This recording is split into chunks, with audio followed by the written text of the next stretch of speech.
This is the setup for measurement of Klystone oscillator characteristics. This one is the Klystone tube. This is the Klystone mount. This is called the isolator.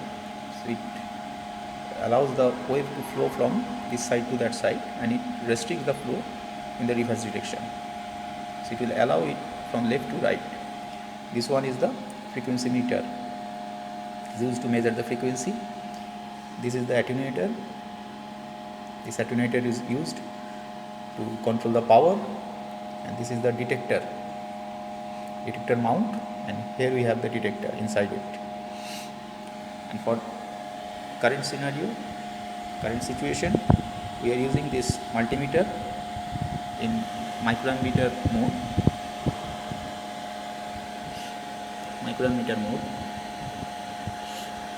So this is the display, and finally this is the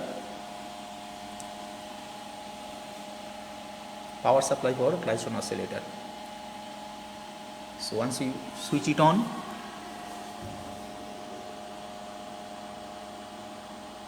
you have to switch on this thing. This is the switch. Next you have to switch on this HT. Then you have to adjust these things, beam voltage and the repeller voltage. This is the repeller voltage adjustment knob. This is the beam voltage adjustment knob. So you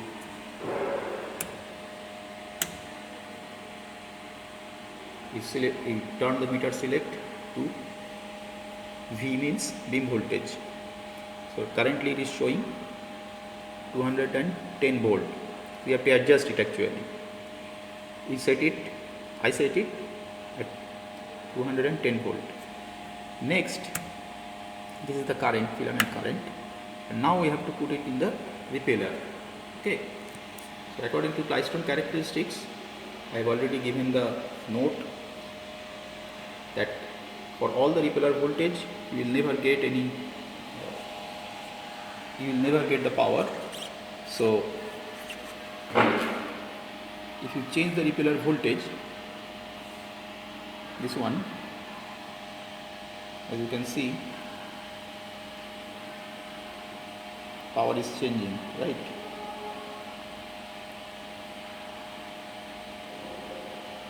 So within a certain voltage level, you will get certain amount of power. Not only that, if you reduce the voltage, power is gone. Now at another voltage level, you will get certain amount of power, like this one.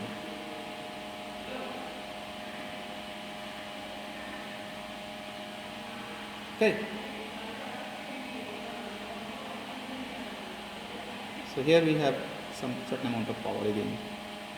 So in this way, for different voltages, you are getting power. These are called the modes. So this is a mode. Next one,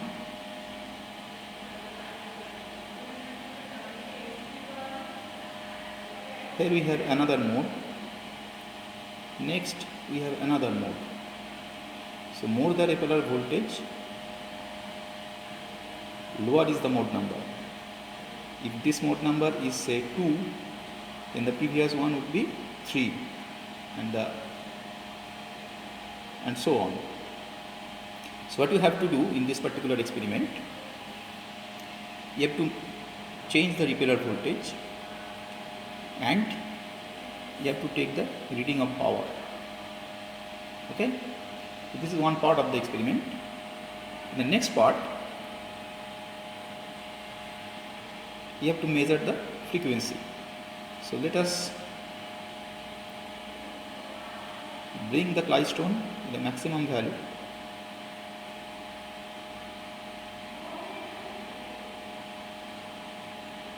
Somewhere here. Okay, so this is the maxima of this particular mode. This is the corresponding repeller voltage. Now what we have to do, we will use this meter to measure the frequency.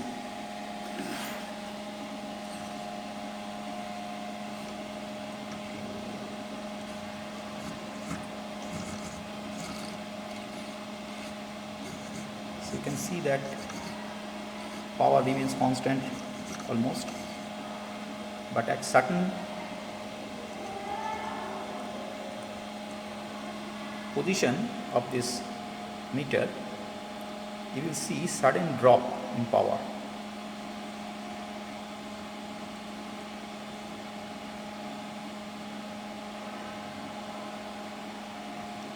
If we move it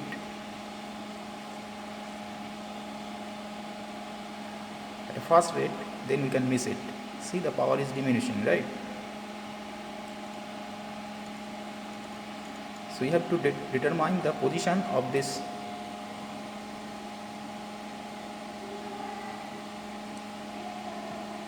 meter so that you will get minimum amount of power.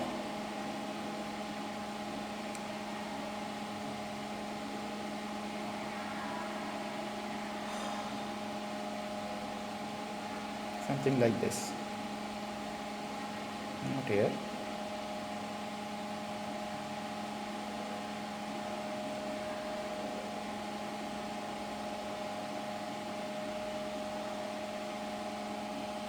Right? Then you take the reading. This is the reading. So within these two copper wires are there, and this is the line, and the reading will be in between them. Okay, so right now it is slightly less than 9.22. okay, here we have 9.2 gigahertz. This is 9.22. So you can estimate what should be the value of this particular point. So this one, hold on.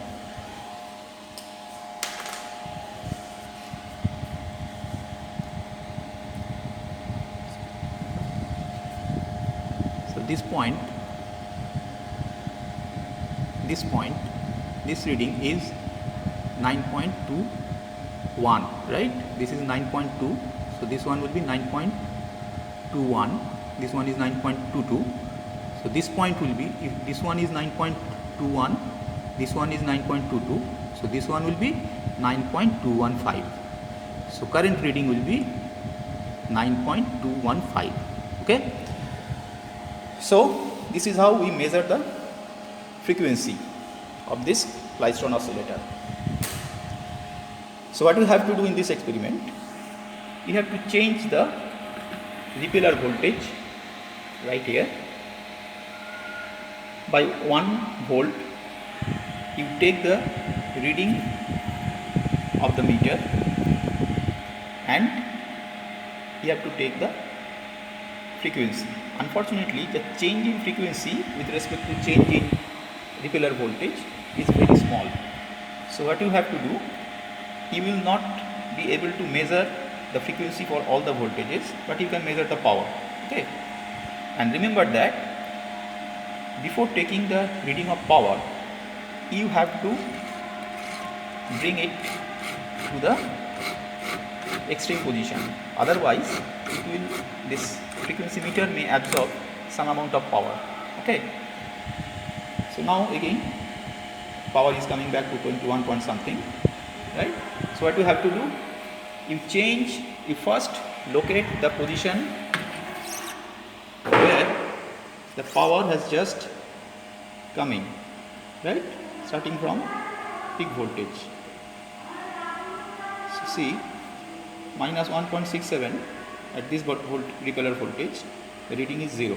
Now if we increase it slightly, decrease it slightly. Actually it's 0.9, is almost 0. So 66 means, say, so this is the reading. So minus 166 voltage, this is the reading. You change the reading again, 165, this is the reading. So in this way, you decreasing the voltage you are getting the power is increasing right now, then the power will start to decrease. Okay, so at certain voltage level, say 152 minus 152 1.6, 151.1, right? So if we decrease it further, 150, 0. So this is the reading for this mode, power reading for this mode. Okay, now to take the reading of the frequency, what you have to do, you go back to the peak position, say 161, this is the peak position, and then you measure the corresponding frequency using frequency meter that I have already shown earlier, right? This is how we can measure it. Okay,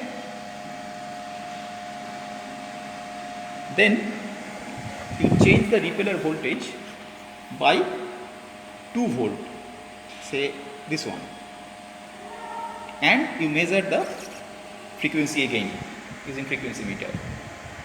Okay, so in this way you take 3 to 4 number of readings. Similarly,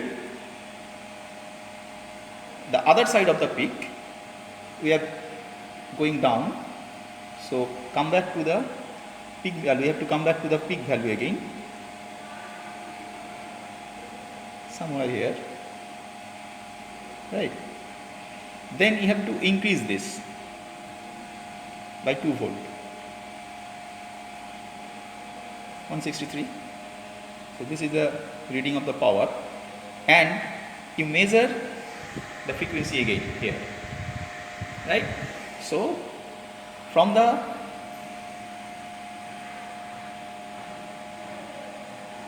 peak position, you take few readings in one side of this value and another side of this value. So you have to take, say, 2 to 3 number of readings in either side of this minus 161 for frequency, minding for frequency at interval of 2 volts, right? So start from minus 161, then you set it to, say, minus 163, then minus 165, and so on. Similarly, starting from minus 161, you come back, you bring it down to minus 159, then minus 157, and so on, and you measure the frequency.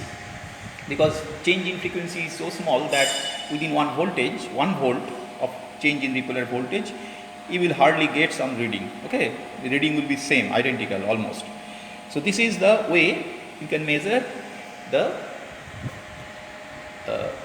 one mode of the reflex klystron, right? Now to get the other mode, what you have to do, you change the repeller voltage again and just check where you are getting the power again, right here. Okay, so you don't have to take the reading within this interval of zeros. These are 0 readings, so you don't have to take it. So you go to the voltage, you set the voltage where you are getting the first reading, like this one, right? So the previous reading is minus 119, right? So minus 119, the reading will be 0, and minus 118, the reading is, say, 0.8. Similarly, just as before, you change it to minus 117, you take the reading, you change this voltage to minus 116, you take the reading, and so on. So in this way you will get some peak, and then it will come back to 0.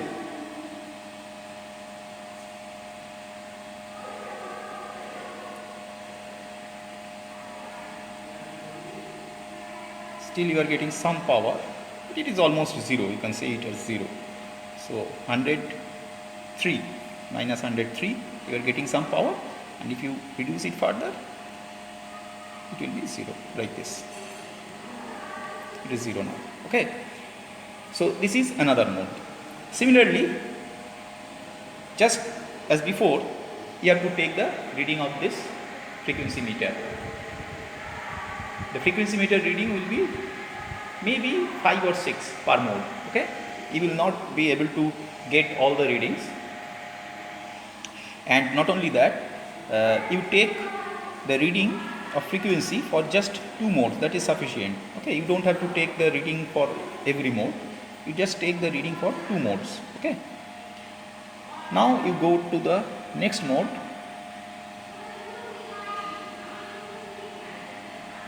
This one, in an identical fashion, you take the reading of the power and the corresponding repeller voltage.